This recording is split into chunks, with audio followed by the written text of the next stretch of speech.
Hello मेरे JEE NEET 11 12 के प्यारे बच्चों, आपका स्वागत है आज के इस लेक्चर में जिसका नाम है calculations for standard cubic lattice. तो सबसे पहले पता कर लो कि ये टॉपिक आया कहां से है।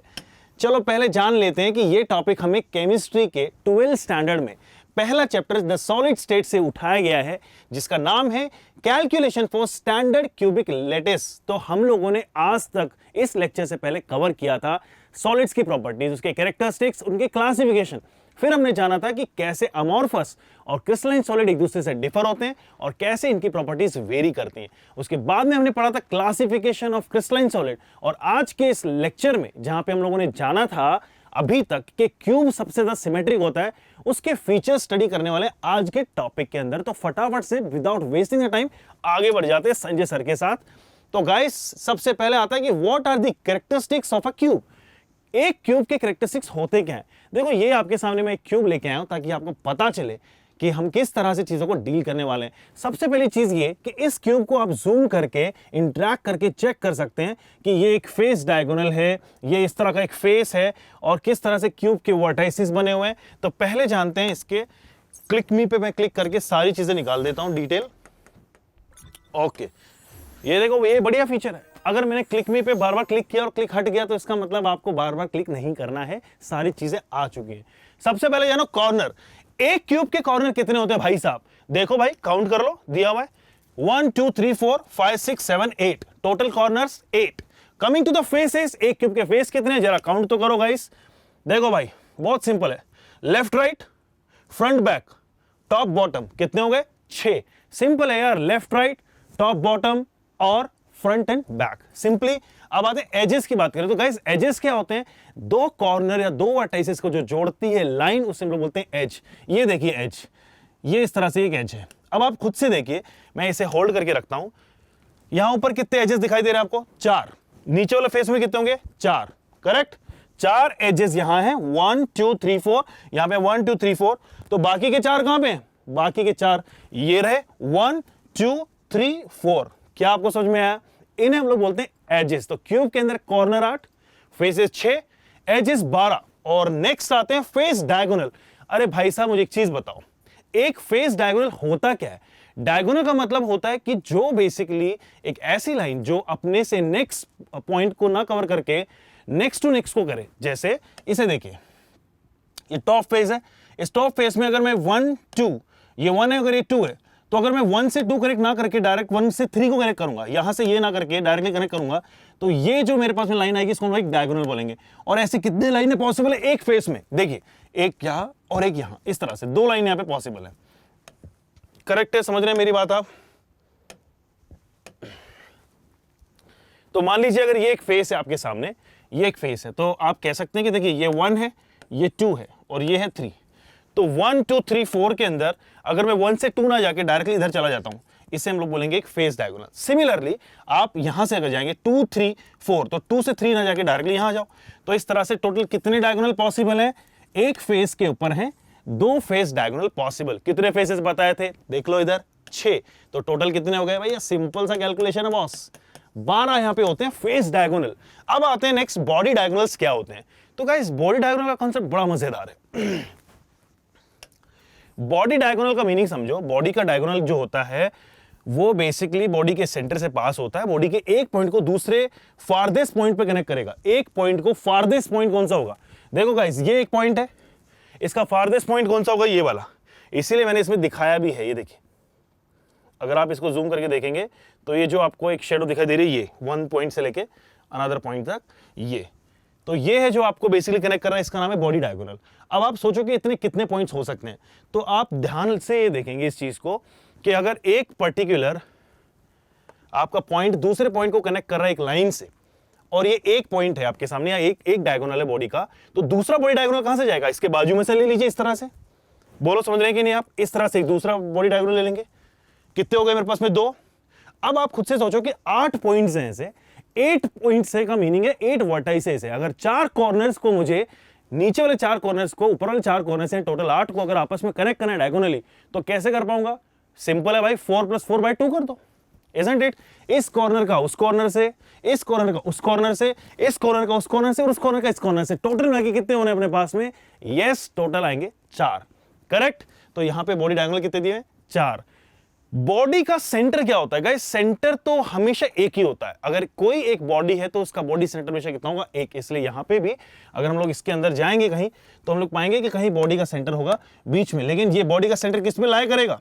फेस डायगोनल या बॉडी डायगोनल? फटाफट से कमेंट सेक्शन में बताओ किस पे आएगा? ये सेंटर जो होगा बॉडी का वो आएगा बॉडी डायगोनल के ऊपर, करेक्ट। आगे बढ़ते हैं। ये कुछ जाना हम लोगों ने क्यूबिक लैटिस के बारे में, एजेस जाने, कॉर्नर्स जाने, बॉडी डायगोनल जाने, फेस डायगोनल जाने। अब जानेंगे कि इस पर्टिकुलर लैटिस के अंदर कितने वेरिएशंस होते हैं, जिसे ऑलरेडी डिस्कस कर चुके हैं, लेकिन अब डिस्कस करेंगे डिटेल में। नंबर 1, प्रिमिटिव और सिंपल क्यूबिक यूनिट सेल। तो गाइस, प्रिमिटिव यूनिट सेल का मीनिंग क्या होता है? सारे के सारे एटम्स प्रेजेंट होंगे कॉर्नर्स के ऊपर। जरा इस पे क्लिक करते हैं, पहले मैं सारी चीजें क्लियर कर देता हूं। तो कह रहा है कि it has atoms only at its corner, मतलब 8 पार्टिकल्स होंगे। Each atom at the corner has a shared between 8 adjacent unit cell। अब इस बात को समझने के लिए ही तो मैं इतने अच्छे एसेट यूज कर रहा हूं, किस तरह से 3D में जाके मैं चीजों की इंपॉर्टेंस सीख रहा हूं। जरा आगे बढ़ते हैं। गाइस, ये डायग्राम आपने एनसीईआरटी में भी देखा होगा, but what makes thing better, मतलब विजनरी कौन सी चीज अच्छी लगेगी अगर मैं इस चीज को इस तरह से जूम करके देखूं। देखिए आपके सामने क्या दिया हुआ है, एक तरीके से यूनिट सेल दिए। देखो बेटा, ये क्यूबिक यूनिट है, ये क्यूब है, ये क्यूब है, क्यूब 4 क्यूब नीचे, 4 क्यूब, टोटल कितने क्यूब? 8 क्यूब। और 8 क्यूब के बीच में शेड कौन सा हो रहा है? कॉर्नर का ये ब्लू कलर का पार्टिकल। इसका मतलब इसका कंट्रीब्यूशन एक में कितना हो गया? सिंपल है ना सर। सर एक पार्टिकल हो रहा है 8 में शेयर, तो इसका मतलब एक यूनिट सेल में कितना हो रहा होगा? 1/8, यानी एक पार्टिकल एक पर्टिकुलर यूनिट सेल के अंदर कितना कंट्रीब्यूशन दे रहा है? 1/8। आते हैं आगे, और टोटल कितने पार्टिकल्स होते हैं एक प्रिमिटिव यूनिट सेल में? ये देखिए, ये जो प्रिमिटिव यूनिट सेल है इसमें कितने पार्टिकल दिखाई दे रहे हैं आपको? 1 2 3 4 5 6 7 8। अगर मैं 8 को कंट्रीब्यूट करूं तो मुझे पता चलेगा कि 8 मल्टीप्लाइड बाय 1/8 टोटल पार्टिकल एक सिंपल क्यूबिक यूनिट सेल में या प्रिमिटिव यूनिट सेल में होते हैं 1। कोऑर्डिनेशन नंबर की बात की जाए तो ये बता रहा है 6, जिसको हम लोग चेक कर लेंगे। ये देखिए, इस डायग्राम को थोड़ा सा दिमाग लगा के सीखिए। इस डायग्राम को बनाने का पॉइंट यही है, इसमें 3 आपको बेसिकली दिख रहे हैं स्ट्रक्चर। इन तीनों स्ट्रक्चर में क्या करेंगे? सबसे पहला वाला स्ट्रक्चर में मैंने दिखाया कि एक क्यूबिक यूनिट सेल है और मान लीजिए कॉर्नर्स पे इस तरह से रखे हुए हैं, और हमें पता है कि ये पार्टिकल्स आपस में से रखे हुए नहीं, एक दूसरे को टच भी कर रहे होते हैं। तो टच करने के लिए सेकंड स्ट्रक्चर आ गई। अब ये हम लोगों ने कॉम्पैक्टली पैक करके रख दिया। सिमिलरली मुझे जब इसमें से क्यूब कटआउट करना होगा तो क्यूब कटआउट करने के लिए बाकी का पार्ट में हटा दूंगा, तो ये कुछ इस तरह से दिखाई देगा।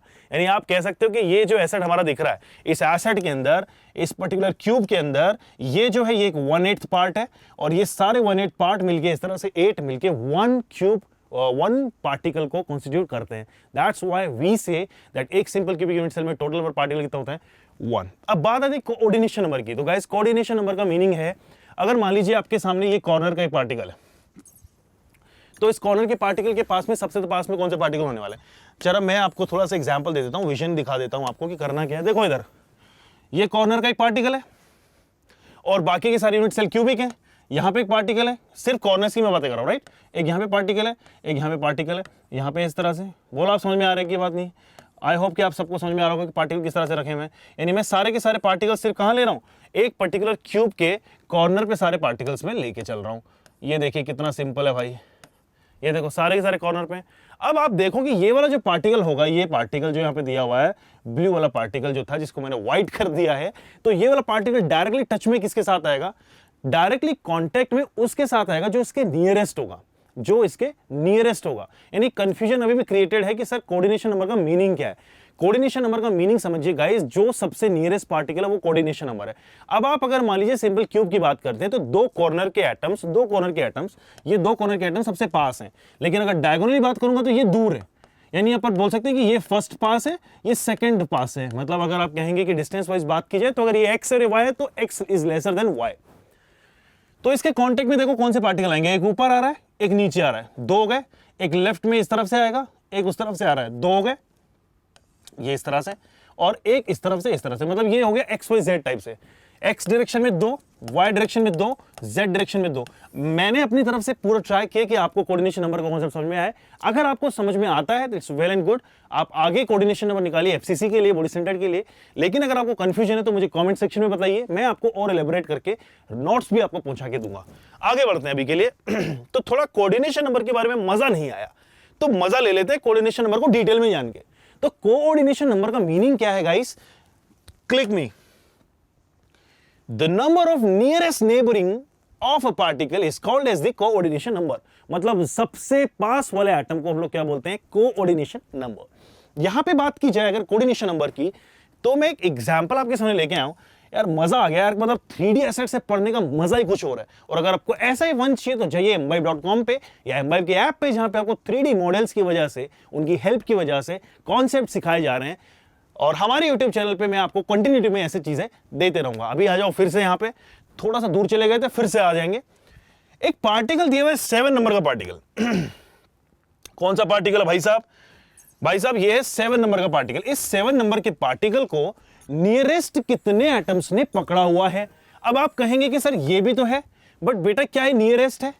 नियरेस्ट मतलब जो डायरेक्टली टच में हो, ये मान लीजिए। तो देखो कितने लोग डायरेक्टली टच में, ये 1 2 3 4 5 6 इस तरह से। यानी आप कह सकते हैं कि भाई साहब कोऑर्डिनेशन नंबर यहां पे कितना है? 7th वाले पार्टिकल जिसमें लिखा हुआ है 7, उसका आएगा 6। क्या मैं क्लियर हूं यहां पे? आई होप मैंने बेस्ट तरीके से आपको समझाया कि कोऑर्डिनेशन नंबर क्या है। और अगर आपको समझ में आ चुका है तो सिंपल क्यूबिक यूनिट सेल का भी आपको लर्न होना चाहिए, that is 6। Now moving towards, फटाफट से आएंगे हम लोग फेस सेंटर्ड पे आ जाते हैं। फेस सेंटर्ड का मीनिंग क्या होता है गाइस? एक ऐसा यूनिट सेल, एक ऐसा क्यूब जिसके कॉर्नर पे तो पार्टिकल रहेंगे ही। मतलब आप मान लीजिए जो प्रिमिटिव या सिंपल क्यूबिक यूनिट सेल है वो तो एक बेसिक स्ट्रक्चर, वो एक बेसिक ढांचा है, और जो भी चीजें बनने वाली हैं वो उसके ऊपर बनने वाली हैं। तो सारे के सारे सेंटर्ड की यही खासियत होती है कि प्रिमिटिव के अंदर ही अगर एक्स्ट्रा एटम ले आए तो वो बन जाते हैं सेंटर्ड, जैसे आपका ये वाला। अब फेस सेंटर्ड के अंदर कहां कहां प्रेजेंट होते हैं जरा सीखते हैं। ये देखिए कितना ब्यूटीफुल लग रहा है गाइस। वैसे एक्चुअली मैंने इसको बनाया था गोल्ड, बेसिकली जो हमारे एटम्स होते हैं गोल्ड के, जो बेसिकली आपके मेटल होते हैं, उसको दिखाने के लिए कि उसकी पैकिंग कैसे होती है। गोल्ड एग्जिस्ट करता है एफसीसी के अंदर, तो मैंने एक एग्जांपल उठाया। आई होप आपको एक गोल्डन कलर दिखाई दे रहा होगा। और पार्टिकल जो होते हैं गोल्ड के कुछ ऐसे ही पैक्ड होते हैं, लेकिन मैंने क्या बताया था कि ये आपस में एक दूसरे को टच करेंगे। ये ऐसा नहीं कि इतनी दूर दूर रहेंगे, ये आपस में जैसे टच करने जाएंगे तो ये बीच में आ जाएगा। यानी आप कह सकते हो कि ये पार्टिकल ये पार्टिकल ये पार्टिकल ये आपस में टच कर रहे हैं एक दूसरे को, सिमिलरली ये करेंगे। लेकिन ये और ये पार्टिकल दोनों आपस में एक दूसरे को टच नहीं करेंगे। इसको सीखने के लिए मैंने तुरंत इसका लैटिस बना दिया। देखो कितना ब्यूटीफुल लग रहा है ये एसेट। ये देखिए, तो आपको मैं ये बता रहा था कि ये देखो तीनों आपस में ऐसे टच कर रहे हैं डायगोनली, लेकिन क्या ये 2 पार्टिकल टच कर रहे हैं आपस में? नोप्स। इसका मतलब आपको कोऑर्डिनेशन नंबर में बड़ी हेल्प मिलने वाली है। थोड़ा टफ रहता है इसका, मैंने अपना लेवल बेस्ट ट्राई किया है ताकि मैं आपको दिखा सकूं एक विजन कैसे हम लोग फाइंड करेंगे coordination number. Coming to the point, so every face centred cubic unit cell contains atom at the corners and at the centres of all the faces. यानी टोटल पार्टिकल्स कितने हो गए बताओ भाई? 8 तो प्रेजेंट होते हैं कॉर्नर पे, फेसेस होते हैं 6, तो टोटल 14 पार्टिकल्स होते हैं वहां। लेकिन 14 पार्टिकल क्या इफेक्टिव नंबर ऑफ एटम है? नहीं नहीं नहीं नहीं, टोटल नंबर ऑफ पार्टिकल कितने प्रेजेंट है वहां पे वो हम लोग फाइंड आउट करेंगे उनके कंट्रीब्यूशन से। जैसे कॉर्नर का पार्टिकल कितना कंट्रीब्यूट करता है? 1/8। फेस सेंटर का कितना करता है? हाफ। चेक कर लो भाई, फेस का सेंटर देख लो ना भाई। ये देखो ये बीच का जो गोला है ये आधा उधर है, आधा इस वाले सेल में रहेगा, तो ये हाफ कंट्रीब्यूशन है। तो देखो इधर यहाँ पे सी each atom located at the face center is shared between 2 adjacent unit, that's why its contribution per unit cell is half। Total number of atom FCC में कितने होते हैं? 8 कॉर्नर एटम मल्टीप्लाइड बाय 1/8, क्योंकि एक का कंट्रीब्यूशन एक unit cell में 1/8। Second क्या है? फेस सेंटर जो कि 6 होते हैं और हर एक का contribution half, that means that gives us a value of 3। यानी टोटल पार्टिकल कितने हो गए भाई साहब? क्लिक कर लो ना क्लिक मी पे। 1 + 2 = 4। कितने हुए टोटल नंबर ऑफ पार्टिकल? 4, यानी 1 + 3, यानी 1 for the corners, 3 for the face centres, contribution is 4।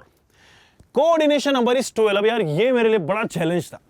मैंने आज तक जितने भी लेक्चर्स लिए गाइज, मैंने हमेशा अपने बच्चों को इमेजिन करवाया। जब मैं हमेशा अपनी एक ऑफलाइन क्लास लेता हूं, जब बच्चे मेरे साथ होते हैं, तो हमेशा उनको एक क्यूब का एग्जांपल देके कि हम एक क्यूब में है, हमेशा मैंने एक्सप्लेन करने की कोशिश की है। लेकिन हर बार मुझे वो थोड़ा टफ लगा, क्योंकि हम लोग वो लाइव विजन अभी आपको कैमरे के थ्रू नहीं दे पाऊंगा। लेकिन क्या कर सकता हूं, मैंने उसके लिए बेस्ट चीज ट्राई की है। ये आपके सामने क्या है बेटा, ये आपके सामने एक एफसीसी यूनिट सेल है। अब आप क्या करें, इस एफसीसी यूनिट सेल को थोड़ा रोटेट करें और ये चेक करें सबसे पहले कि सबसे पहले पार्टिकल कौन सा सबसे पास होगा। मैंने आपको क्या बताया था कि कौन से पार्टिकल टच कर रहे थे, particles along the face diagonal were touching each other, यानी कॉर्नर के दो पार्टिकल आपस में टच नहीं कर रहे थे लेकिन फेस डायगोनल के थ्रू टच में थे, यानी that is the coordination number, सबसे पास है वो। अब आप देखो इधर एक पार्टिकल ले लो 0, तो 0 जो अगर पार्टिकल कॉर्नर पे रखा हुआ है उसके सबसे पास में कितने फेस सेंटर्स हैं। तो ये गाइस जो फुल लैटिस दिए मैंने 4, मैंने बेसिकली एफसीसी ऊपर लिए 4 नीचे, तो उसमें आप ये देखिए बीच वाला पार्टिकल, इसका फेस सेंटर कहां है, इसके बाजू वाला फेस सेंटर 1 2 3 4, 4 फेस सेंटर मिल गए, यानी एक प्लेन के अंदर कितना कोऑर्डिनेशन नंबर है भाई, 4। सिमिलरली ऊपर आ जाओ, ये जो पार्टिकल है ये और भी फेसेस से कनेक्टेड है, तो इसके एडजेसेंट जो फेस होगा, देखो उसके ऊपर क्या दिया हुआ है, ये देखिए इसके एडजेसेंट जो फेस है, इसका एडजेसेंट फेस है ये, तो वहां पे 5 6 7 8 4 ऊपर वाले पे फेस पे मिल रहे हैं, 4 ऊपर वाले जो क्यूब्स उसमें मिल रहे हैं और 4 ही नीचे वाले एग्जैक्टली सेम पोजीशन पे मिलेंगे आपको। तो ऐसा करके गाइस हमारे सामने एक पोजीशनिंग आ गई है जिसे हम लोग बोलते हैं, लेटर ऑन चल के पढ़ेंगे आप लोग, इसको ए टाइप की पैकिंग में बोलते हैं। जैसे ये ए है अगर ये पैकिंग, तो ये 0 वाला बी हो गया और ये नीचे वाला सी हो गया, तो देखो इस तरह से डिफरेंट पैकिंग है। लेकिन आप ये देख पा रहे हो कि 9 10 11 12 की जो पोजिशनिंग है, ऐसी पोजिशन 5 6 7 8 की भी है, इसे हम लोग ए टाइप में बोलते हैं, वो आगे चल के पढ़ लेंगे। अभी के लिए इंपॉर्टेंट था कि कितने पार्टिकल टच में, तो गाइस इसी तरह से अगर आप देखेंगे तो टोटल पार्टिकल कितने मिल गए हैं, अरे बोलो भाई, यस 12, 4 ऊपर 4 नीचे 4 बीच में, सेम प्लेन वालों का अलग पैटर्न, ऊपर नीचे वालों का सेम पैटर्न, ऐसा करके 12 आ गया। काफी एनर्जेटिक रहा मामला। अब आते हैं कि भाई साहब एक और स्पेशलिटी है, एफसीसी वाले के अंदर सबसे ज्यादा पार्टिकल आ रहे थे 4, बाकी के अंदर कितना आया था अभी 1। ऐसे आप बीसीसी में पढ़ेंगे कि टोटल नंबर निकल के आएंगे 2। तो आपको ये पता होना चाहिए कि एज हमारे पास में, चूंकि हमारे पास में सबसे ज्यादा नंबर ऑफ पार्टिकल कंटेन करता है एफसीसी यूनिट सेल, इसलिए उसको नाम दे दिया हमने कि भाई साहब आप हैं सीसीपी, क्यूबिक क्लोज पैक, मतलब सबसे एफिशिएंट पैकिंग, यानी आज से उसका नाम क्या बढ़ गया, सीसीपी। अब कहें एफसीसी या कहें सीसीपी, दोनों बातें सेम है। Moving to the next thing, the last variation for the day is cubic centred unit cell. आ जाओ भाई साहब, इसमें क्यूबिक वाला बड़ा थोड़ा आसान लगता है, साधारण आदमी है, सिंपल के बाद में अगर कोई सिंपल है, सिंपल के बाद में कोई सिंपल है, वाह क्या लाइन मैंने कह दी, तो वो है हमारा body centred cubic unit cell. फटाफट से आते हैं बीसीसी यूनिट सेल को चेक करने के लिए। यहां पे आप लोग देखेंगे क्लिक में करके कि पार्टिकल का है, atoms are present only at the corner and one atom is at the body center, that is why we call it as body centered cubic unit cell। तो गाइस ये देखो इसमें ऐसा कुछ दिया है, अगर मान लीजिए कोई हाइपोथेटिकल एटम ए है अगर एटम, तो ए यहाँ पे सिंपल क्यूबिक तो है ही, लेकिन एक कहाँ पड़ा है, बीचों बीच प्रेजेंट है, यानी आप कह सकते हो कि इस बीच वाले का कंट्रीब्यूशन बताओ कितना है। कॉर्नर वाले का आपने बताया था कितना था, 1/8, यानी सारे कॉर्नर के पार्टिकल 1/8 शेयर होते हैं एक क्यूब के अंदर। लेकिन मैं बात करूं अगर बीच वाले की, तो ये 100% इन है, 100% इन होने की वजह से इसका कंट्रीब्यूशन भी 100% यानी 1 रहेगा। आगे बढ़ के देखो, तो यानी आप ये बोल सकते हैं कि कंट्रीब्यूशन कितना रहा, वही 8 × 1/1 कॉर्नर की वजह से और बॉडी सेंटर की वजह से 1, टोटल कितने हो गए 1 + 1 2, यानी total number of particles present inside a BCC unit cell will be 2। Coordination number is 8, बड़ा ये सबसे आसान लगा था मुझे मतलब किसी और एसिड की जरूरत ही नहीं पड़ी, वो एफसीसी वाले ने तो मेरा एकदम एग्जॉस्ट कर दिया था। एंड आई होप आपको समझ में आ गया, और नहीं आया होगा तो मैं आपके सामने एक नया मॉडल प्रेजेंट करूंगा समझाने के लिए, लेकिन रुकेंगे नहीं बॉस, समझ के मानेंगे। ये है संजय सर की क्लासेस, आप लोगों का है स्वागत, और आप लोग जानेंगे कि कैसे निकालते हैं हम लोग कोऑर्डिनेशन नंबर एनी हाउ। सो यहाँ पे भैया क्या करना है, सो गाइस इसमें देखिए आप, अगर मैं इससे अगर थोड़ा कलर चेंज कर लेता हूँ,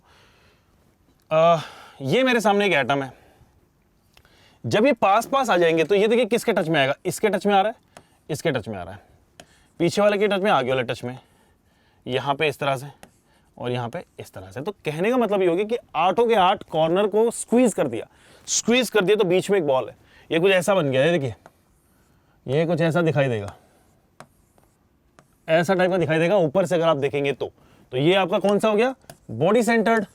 ये आपके सारे कौन से हैं, कॉर्नर्स, और ऐसी एक जो लेयर होगी 1 2 3 4 की, इसके नीचे रहेगी, तो ये आपका 0 मान लो, इसके नीचे रहेगी लेयर, तो टोटल कितना कोऑर्डिनेशन नंबर आएगा, 8। ये बड़ा इजी था समझना। आगे बढ़ जाते हैं गाइस।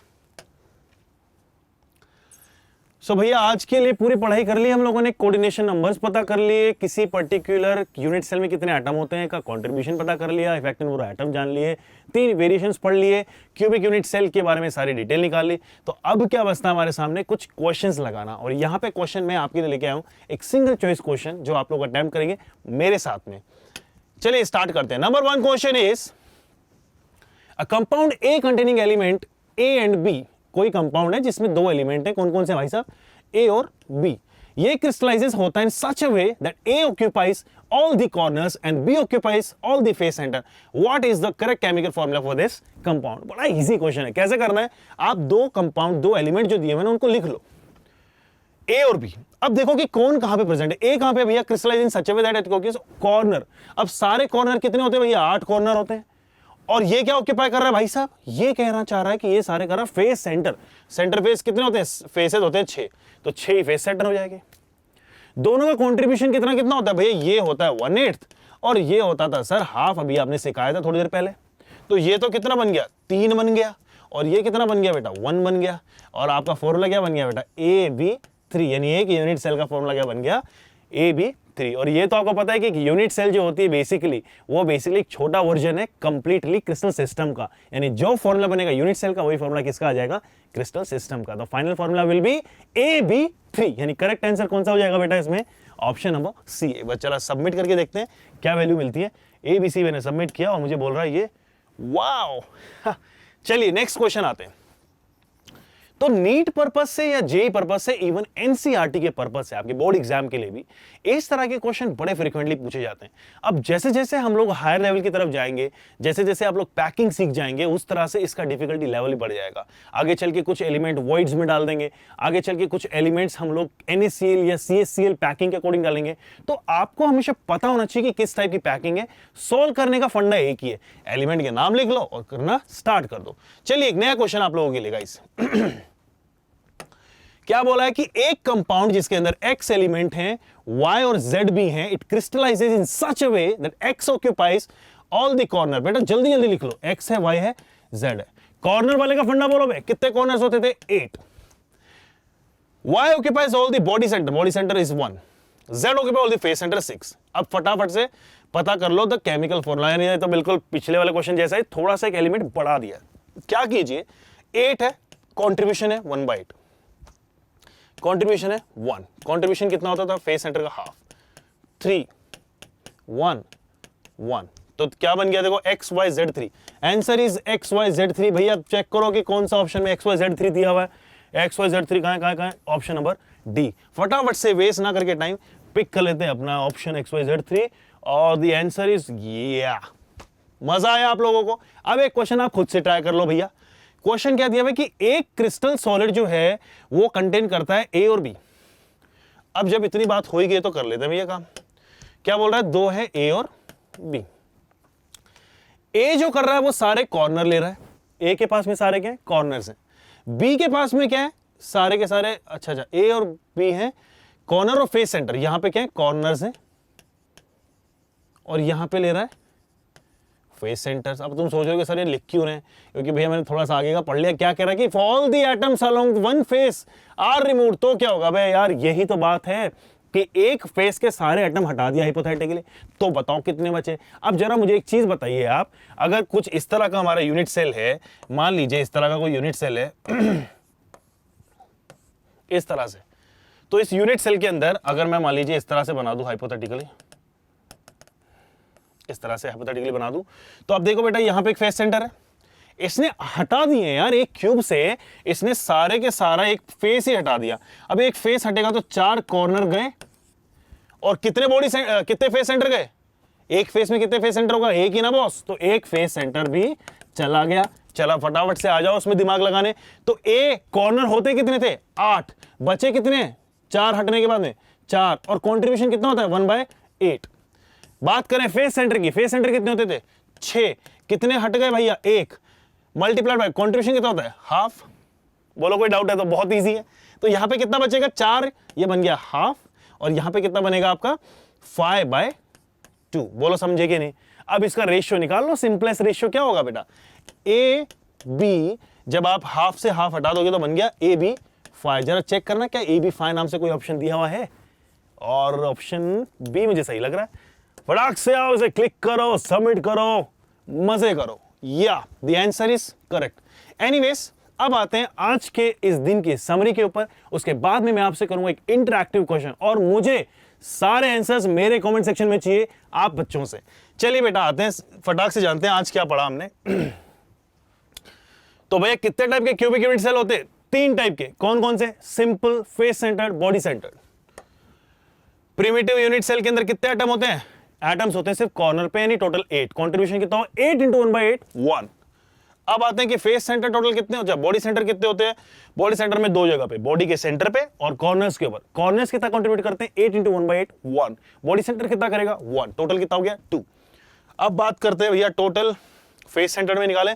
फेस सेंटर के अंदर टोटल कितने होते हैं भाई साहब? फेस के सेंटर पे होते हैं 6, कॉर्नर पे होते हैं 8। कंट्रीब्यूशन कितना होता है? फेस सेंटर वाले का हाफ, इसलिए 6 × हाफ = 3। कॉर्नर वालों का 8 × 1/8 1। तो 1 + 3 = 4। बेटा मजा आ रहा है, आई होप सभी एंजॉय कर रहे हैं मेरे लेक्चर। ये है आप लोगों के लिए, ये है सबसे मजेदार चीज आज के क्लास की। जरा है दम तो निकाल के दिखाओ मुझे, चैलेंज करके दिखाओ मुझे, और मैं इसका आंसर दूंगा नेक्स्ट क्लास में। कि अगर फर्स्ट कोऑर्डिनेशन नंबर आपको पता है, जो कि हमने निकाला था 12, ऐसे ही अगर मैं आपको बोलूं कि सेकंड कोऑर्डिनेशन नंबर क्या होगा, तो आप कैसे फाइंड आउट करोगे? इसके लिए मैंने ये भी दिया है, लेकिन मैं अभी आपकी हेल्प करूंगा नहीं। उसका रीजन है क्योंकि मैं आपको नेक्स्ट लेक्चर में सिखा सकता हूं सेकंड कोऑर्डिनेशन के बारे में, लेकिन अभी आपको दिमाग खुद से लगाना है। फर्स्ट कोऑर्डिनेशन मतलब नियरेस्ट, सेकंड कोऑर्डिनेशन का मतलब होता है सेकंड नियरेस्ट कौन सा है। तो सेकंड नियरेस्ट कौन सा होगा, जरा दिमाग लगाओ बेटा। अगर एक कॉर्नर के एटम के ऊपर सबसे पास में हमारा था फेस सेंटर, तो अब हमारे पास में जो सबसे पास होगा वो होगा एक कॉर्नर से कॉर्नर का एटम। यानी ये कहानी एक सिंपल क्यूबिक यूनिट सेल जैसी बन चुकी है। इससे ज्यादा हिंट दूंगा तो आंसर आ जाएगा, इसलिए आप लोग ट्राई करें और नेक्स्ट क्लास में मेरे साथ में मिलिए। Until unless keep imbibing, keep doing the practices with me। इसके लिए छोटा सा एक आपको मैं सिखा देता हूं एम्बाइब ऐप के बारे में। ये जो एम्बाइब ऐप है हमारा बेटा, ये क्या देता है आपको? ये फीचर्स आपके लोडेड है। Home learn practice test achieve, 5 चीजें, 4 हैं या 5 चीजों से मिलकर ये बना हुआ है पूरा। आप क्या करेंगे जब आप इसमें लॉगिन करते हैं यूजिंग योर मोबाइल फोन और योर ईमेल आईडी, क्या करेंगे? सीधे यहाँ पे जाके सेलेक्ट कीजिए। You can pick any board you are pursuing in. कोई भी बोर्ड उठाइए, जैसे मैं सीबीएसई पढ़ लेता हूँ, या एग्जाम्स भी मैं पकड़ सकता हूँ। इंजीनियरिंग एग्जाम है, देखिए यहाँ पे इस तरह से लिखा हुआ है ना, मुझे इंजीनियरिंग एग्जाम भी पकड़ सकते हैं, या मेडिकल एग्जाम पकड़ सकते हैं, नीट पकड़ सकते हैं। तो जेईई मेन मान लीजिए, तो जेईई मेन में मैं गया, तो जेईई मेन के अंदर जब मैं जाऊंगा बेटा, तो इस तरह से मुझे पूरा सेगमेंट आ गया। अब आप चाहें तो आपके इंडिविजुअल होम को छोड़ दीजिए, learn page. Home page basically बना होता है स्टूडेंट्स के लिए जो टीचर से कनेक्टेड है, तो वो आपके लिए काम की चीज नहीं है। आपके लिए काम की चीज है learn, practice and test. Learn पे जाके आप अपना सब्जेक्ट पिक कर लिए, केमिस्ट्री के जितने भी सारे 11th और 12th के चैप्टर्स हैं वो सारे आपको दिख जाएंगे। आपको जो भी चैप्टर पिक करना है वहां से उठाइए। उसके अलावा आपके पास में होती है एम्बाइब बिग बुक, जिसके अंदर ऑलमोस्ट सारे इंपॉर्टेंट बुक्स के क्वेश्चन में सम अप करके रखे हुए हैं। यानी आपको मजा आने वाला है लर्न करके, प्रैक्टिस करके, टेस्ट करके। जरा एक बार जाइए और आपका एक्सपीरियंस मुझसे शेयर करिए कॉमेंट सेक्शन में कि सर मैं गया, क्योंकि आपको लिंक मिल जाएगा यहाँ से डायरेक्टली एम्बाइब ऐप का। लेकिन आपको अगर कोई प्रॉब्लम मिलती है कि सर मैं यहाँ से गया, मुझे ये चीज़ नहीं हो पाई या ये चीज़ मुझे सॉर्टेड नहीं लगी, you can directly ask me and I will respond you in the comment section. Until then keep imbibing, keep learning guys. Keep imbibing. We believe in you.